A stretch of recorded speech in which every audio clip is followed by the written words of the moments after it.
Este 24 de febrero se cumplió un año del inicio de la operación especial militar de Rusia en Ucrania. En el discurso del presidente Vladimir Putin ante la Asamblea Federal de Rusia, por primera vez luego del conflicto, dijo que Estados Unidos desencadenó la guerra y usamos y seguimos usando la fuerza para detenerla. Advirtió además que Estados Unidos quiere desaparecer a Rusia. Y aquí me detengo, pues se está reeditando, pareciera, la Guerra Fría. Estamos asistiendo en vivo y en directo al enfrentamiento entre dos bloques. Días antes vimos a Biden visitar de sorpresa a Ucrania y a Polonia. China, a diferencia de otros países que envían armas a Ucrania para echarle más leña al fuego y avivar la guerra, intervino proponiendo una solución de 12 puntos a la crisis entre Ucrania y Rusia. Algunos de ellos es respetar las soberanías de los países, abandonar la mentalidad de la Guerra Fría, cesar las hostilidades, poner fin a las sanciones ilegales y reanudar las conversaciones de paz. Pero Estados Unidos ya reaccionó diciendo que todo concluiría mañana si Rusia dejara de atacar a Ucrania y retirar todas sus fuerzas. Cuando fue Estados Unidos quien comenzó a acercar a Rusia mostrando los dientes de la OTAN en el 2014, dicho por el propio secretario general de la Organización del Tratado del Atlántico Norte. Ucrania, la Segunda Guerra Fría, pongamos el punto en la I.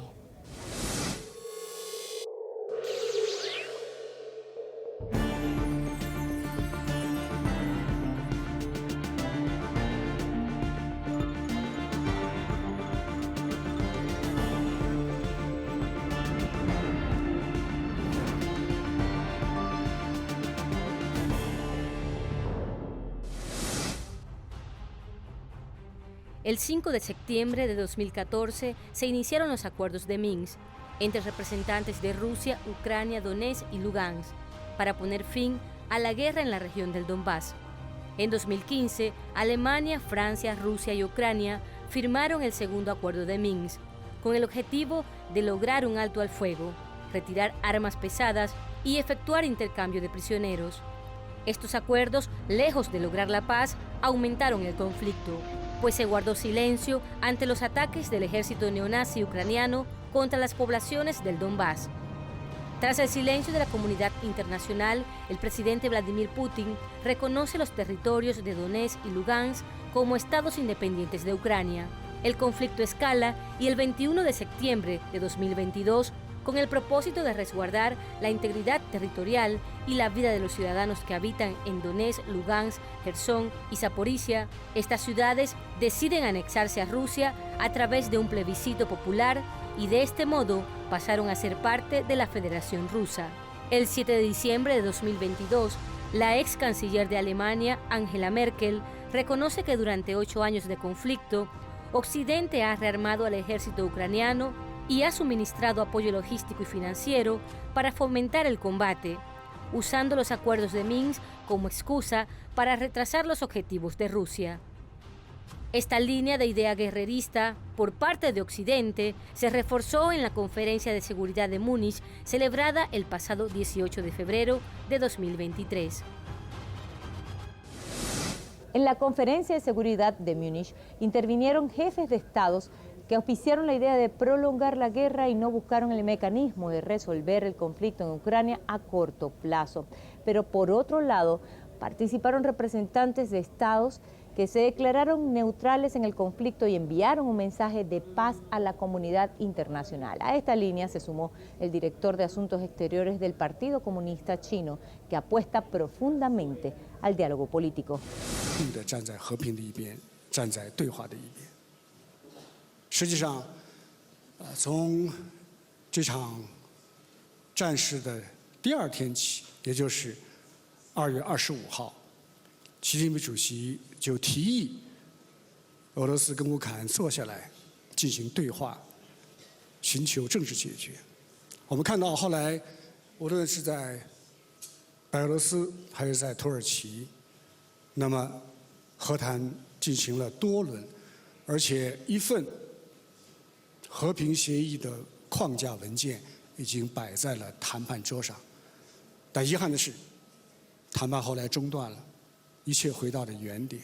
我们不知道为什么，原因何在，但是我们似乎感到，可能有些势力不想让和谈取得成功，不想让战争很快停下来，他们关心的不是乌克兰人民的死活。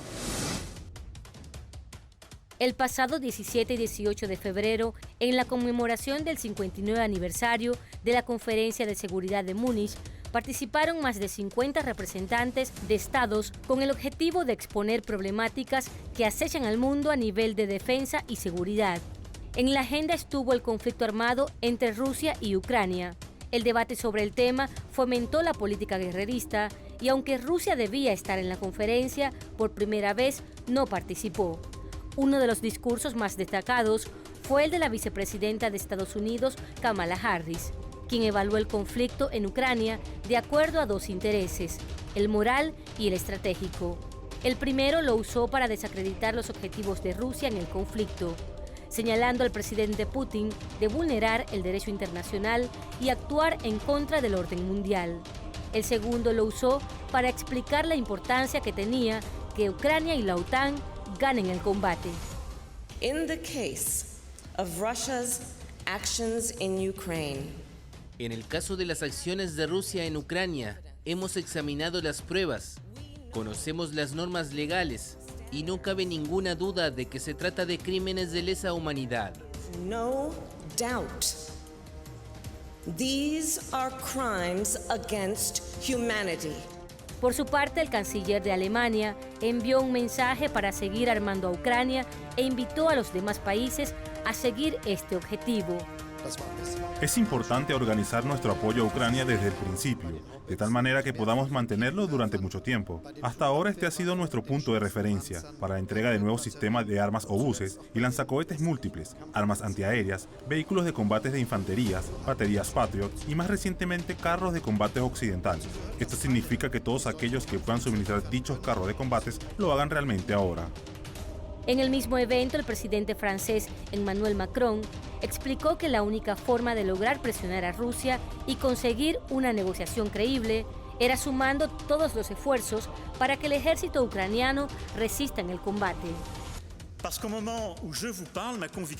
Porque mientras les hablo, estoy convencido de que debemos intensificar absolutamente nuestro apoyo y nuestros esfuerzos para ayudar a la resistencia del pueblo y el ejército ucranianos y permitirles llevar a cabo la contraofensiva que por sí sola permitirá negociaciones creíbles en los términos elegidos por Ucrania, sus autoridades y su pueblo. Los aliados de la OTAN han brindado niveles sin precedentes de apoyo militar a Ucrania. Necesitamos continuar y mantener nuestro apoyo, porque si el presidente Putin gana en Ucrania, sería una tragedia para los ucranianos, pero también sería peligroso para todos nosotros. Los discursos estuvieron orientados a presionar a Rusia y sumar esfuerzos para que el ejército ucraniano resista en el combate y así seguir escalando el conflicto. Los países de Latinoamérica son invitados a esta conferencia de seguridad que se celebra desde 1963, pero no tienen voto al tomar decisiones. Jefes de estados de Brasil, Argentina, México, Chile y Colombia no desean participar directo o indirectamente en el conflicto entre Rusia y Ucrania, pero sí han propuesto ser neutrales y mediadores defendiendo la paz. Pero países que conforman la OTAN prolongan el conflicto. Y ni hablar de Ucrania, que desconoce a esas naciones como Brasil, que se han ofrecido como mediadores en esa situación. Algunos países se resisten a tomar partido y otros como Brasil, pese a condenar la agresión, no se suman al apoyo a Ucrania y tratan de desempeñar una posición de mediadores. Los países que se declaran neutrales al hacerlo en realidad están apoyando la agresión rusa.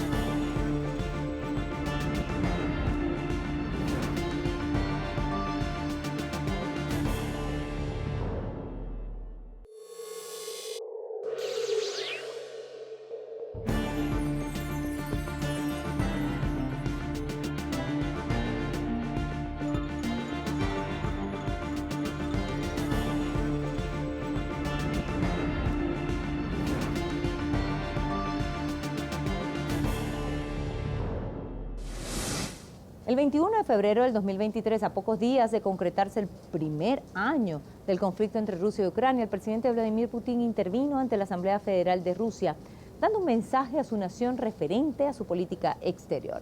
Explicó que la guerra fue iniciada por Ucrania en el 2014 cuando bombardeó la población civil del Donbass y el ejército ucraniano responde a los intereses de Occidente que los usa para derrotar a Rusia en el campo de batalla. Начиная с 2014 года Донбасс сражался, отстаивал право жить на своей земле, говорить на родном языке. Боролся и не сдавался в условиях блокады и постоянных обстрелов. Нескрываемой ненависти со стороны киевского режима верил и ждал, что Россия придет на помощь.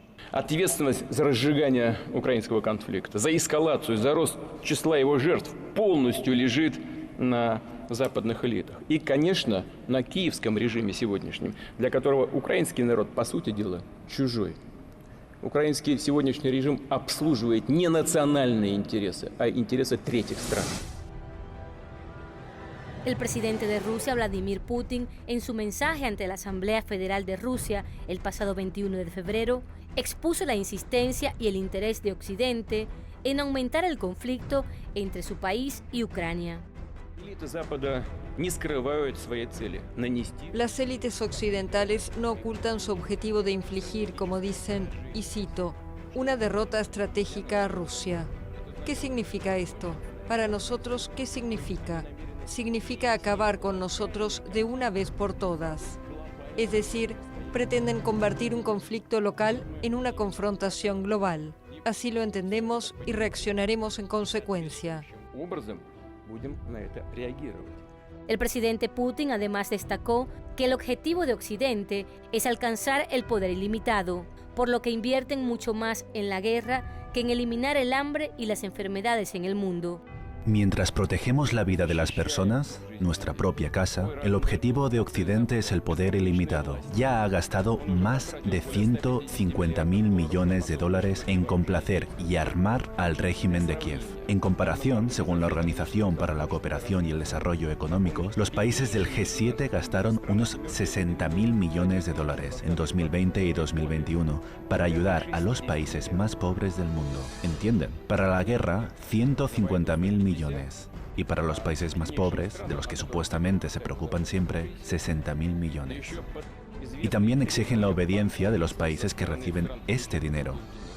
¿Dónde está toda la palabrería sobre el alivio de la pobreza, el desarrollo sostenible y la ecología? ¿A dónde se ha ido todo?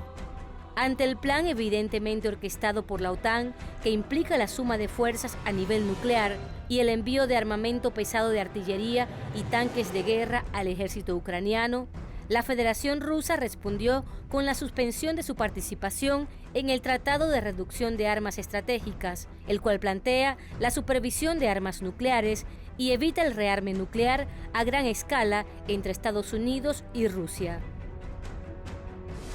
La decisión de Vladimir Putin de suspender parcialmente a Rusia el Tratado de Reducción de Armas Estratégicas muestra una escalada del conflicto.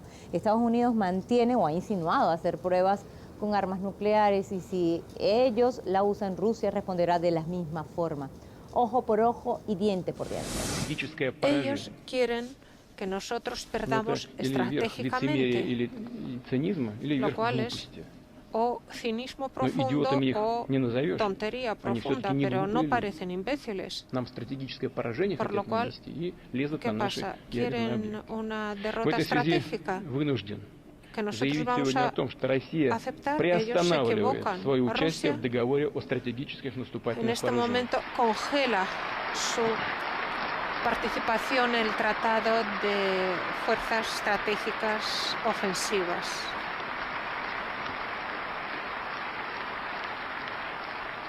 De armamento estratégico ofensivo. Repito, Rusia no abandona, Rusia congela su participación. Pero antes de volver a esta negociación tenemos que comprender qué es lo que quieren los países como Francia y Gran Bretaña. ¿Y cómo vamos a contabilizar sus armas estratégicas? La suma de todas las armas estratégicas que tiene la alianza. Ellos han hecho unas declaraciones que parece que quieren formar parte del proceso. Y, por favor, no hace falta mentir, no digan que quieren la paz y la distensión. Nosotros sabemos lo que está pasando. Están caducando armamentos nucleares, por lo cual hay políticos en Washington que están pensando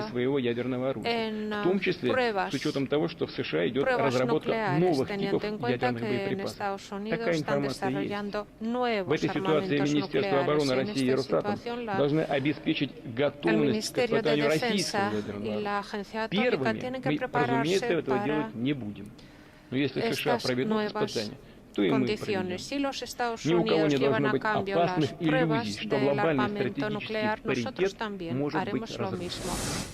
Recientemente, el periodista estadounidense Seymour Hersh reveló que Estados Unidos tuvo que ver con la explosión de los gasoductos Nord Stream 1 y 2. Un acto de terrorismo internacional para romper el vínculo energético de Rusia con Europa y tomar su mercado de gas. Algo descabellado, que desnuda aún más el trasfondo de Estados Unidos y su brazo armado, la OTAN, en Ucrania. Un juego geopolítico macabro para intentar desaparecer a cuentagotas a Rusia. Los ataques a los gasoductos Nord Stream 1 y Nord Stream 2 en una zona que tiene beligerancia, inteligencia y protección militar por parte de la OTAN aumentaron la tensión en el conflicto. Paradójicamente, Estados Unidos, días antes del ataque, realizó ejercicios militares conjuntos con los países de la OTAN en el Mar Báltico. A su vez, estos ejercicios fueron precedidos por declaraciones de Joe Biden y Victoria Nuland, en las que amenazaban a Rusia con destruir el Nord Stream si avanzaba en territorio ucraniano. Luego de ejecutarse el ataque, la administración de la Casa Blanca celebró la destrucción del Nord Stream. Una tremenda oportunidad para eliminar de una vez por todas la dependencia de la energía rusa y así quitarle a Vladimir Putin la militarización de la energía como medio para avanzar en sus designios imperiales. A pesar de la cambiante situación internacional, China y Rusia siempre han mantenido la determinación estratégica y avanzan con firmeza y confianza hacia la creación de un mundo multipolar. Siempre hemos estado comprometidos con la multipolaridad y nos hemos opuesto firmemente a las acciones unilaterales, así como también a la hegemonía. Y siempre hemos promovido y buscado enérgicamente un camino de desarrollo para nuestros países, en consonancia con sus particularidades nacionales, así como también con la defensa de la soberanía, de la seguridad y de sus intereses. Además, también exponemos constantemente el potencial para el pleno desarrollo multidimensional de la cooperación entre China y Rusia.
Sobre la mesa están los 12 puntos del llamado de paz de China para solucionar el conflicto entre Rusia y Ucrania, con el diálogo político de altura y la diplomacia.